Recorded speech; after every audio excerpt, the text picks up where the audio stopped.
For decades, Tom Cruise has been more than just a movie star. He's become a symbol of Hollywood excellence, an icon of adrenaline, control, and perfection. But behind the spectacle, there's a different story, one that's rarely told without bias, one rooted in belief, loyalty, and controversy. This is the story of Tom Cruise's relationship with Scientology, not just as a religion, but as the central force shaping his identity. A Scientologist for over 30 years, Yeah. and so it's a beautiful religion, and I'm very proud. It started in the late 1980s when Cruise was rising fast in Hollywood. Behind the scenes, though, he was battling personal challenges, insecurity, instability, and a sense that something was missing. Yeah, they leave me alone.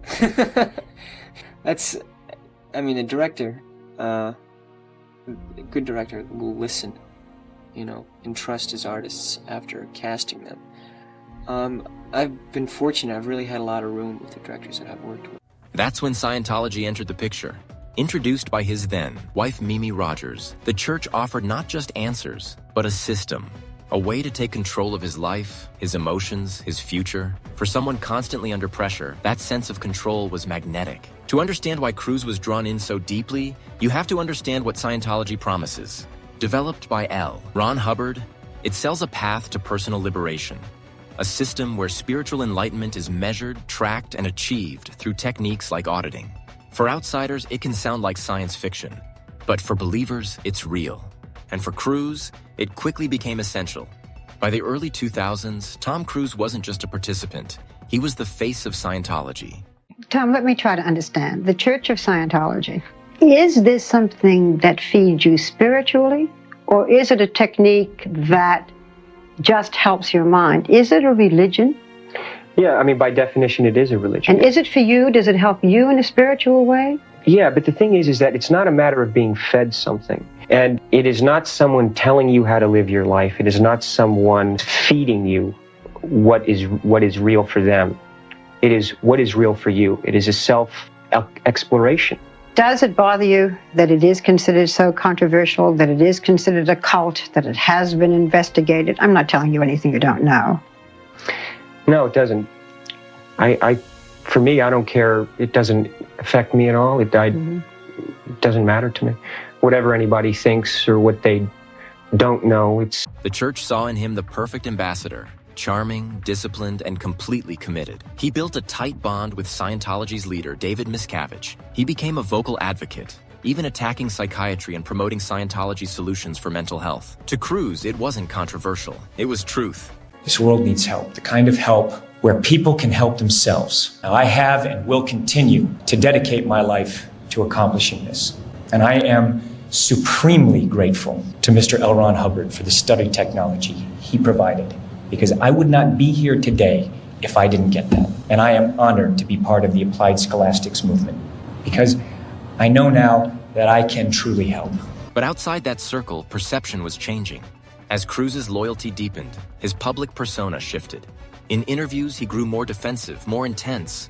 His 2005 clash with Matt Lauer, where he dismissed antidepressants and questioned psychiatry.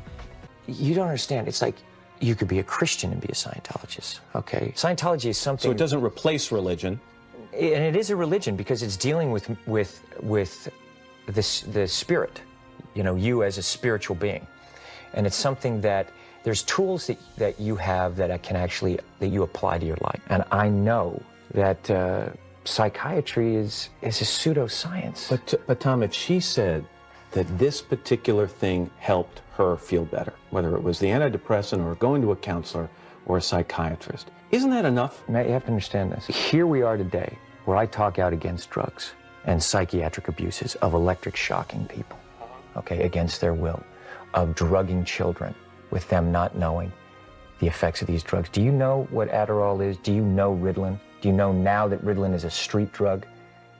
Do you understand that? The difference is this was not against her will, though. But this wasn't against Brooke's will. Matt, I'm asking you a question. I understand there's abuse of all of these things. No, you see, here's the problem. You don't know the history of psychiatry. I do.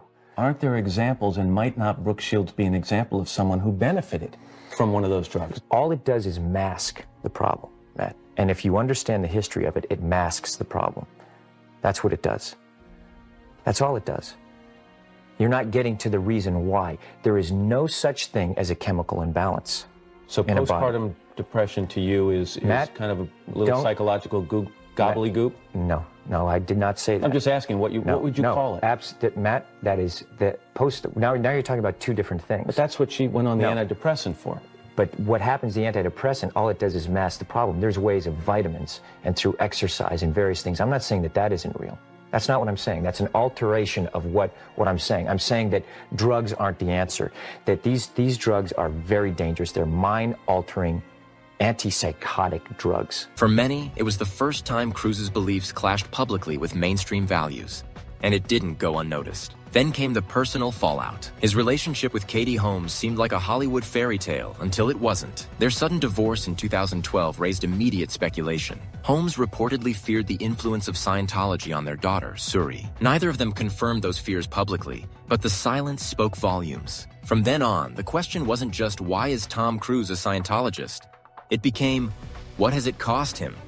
You know, I'm so in love. I feel like the luckiest woman in the world.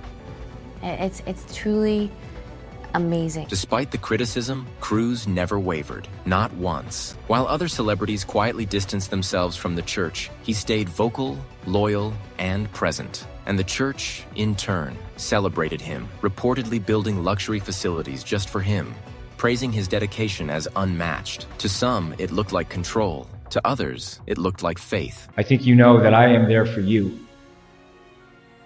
And I do care so very, very, very much.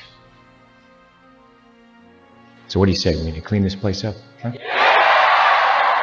Still, this isn't a one-dimensional story. Cruise has credited Scientology with helping him overcome dyslexia, manage his emotions, and find discipline in his life. And I became a Scientologist, and I heard about L. Ron Hubbard's study technology, and I thought, what is this? But I'm dyslexic, and so I these are tools that you learn very quickly. Former church members have questioned those claims, but Cruise has never hesitated. His belief, at least publicly, has remained absolute. And maybe that's the point. For Tom Cruise, Scientology isn't just a belief system. It's the framework that's held his life together in an industry built on illusion. It gave him rules in a world with none. It offered certainty in a career where nothing is promised. It made him feel powerful when fame could have made him feel empty. As his career enters its 5th decade, Cruise shows no signs of slowing down. And neither does the conversation about his faith. Some continue to question. Others continue to criticize. But behind all the noise is a man who made a choice. Whether we agree with it or not, that choice has shaped one of the most fascinating and polarizing careers in Hollywood history. And maybe that's the real story. Not just about a religion or a movie star or a scandal, but about the very human need to believe in something. And what happens when that belief becomes the thing that defines you.